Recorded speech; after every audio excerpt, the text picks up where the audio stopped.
Hey guys, welcome to mini vlog. ఈ రోజు నేను మీకు ఒక ఇంపార్టెంట్ విషయం చెప్పబోతున్నాను. అదేంటి అంటే, సో యూకేలో కానీ అదర్ కంట్రీస్లో కానీ ఏషియన్ షాప్స్లో ఎస్పెషల్గా ఎవరైనా సరే ఇండియన్స్ వర్క్ చేస్తున్నారు అంటే సో మనీ విషయంలో చాలా జాగ్రత్తగా ఉండండి.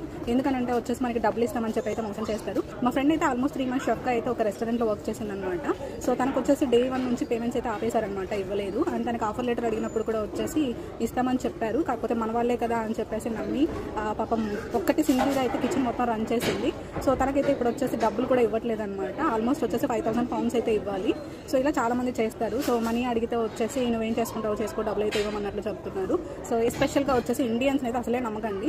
సో ఇలాంటి చీటింగ్స్ అయితే చాలా మంది చేస్తూ ఉంటారు. సో మనీ మ్యాటర్స్లో జాగ్రత్తగా ఉండండి. అండ్ ఎవరైతే వర్క్ చేయించుకుంటారో సో కూలీ పని అయితే చాలా కష్టంగా చేస్తారు కాబట్టి ప్రతి ఒక్కరికైతే మీరు వర్క్ చేయించుకున్నందుకు డబ్బులు అయితే ఇవ్వండి. ఎందుకంటే వచ్చేసి చాలా హార్డ్ వర్క్ ఉంటుంది కాబట్టి కిచెన్లో కానీ ఏ వర్క్ చేసినా. మీరు కానీ యూకేకి కొత్తగా వస్తున్నారు అంటే ఇలాంటి విషయాల్లో అయితే మీరు చాలా జాగ్రత్తగా ఉండండి. ఎందుకంటే మనం ఇంత కష్టపడేది వచ్చేసి డబ్బుల కోసమే కాబట్టి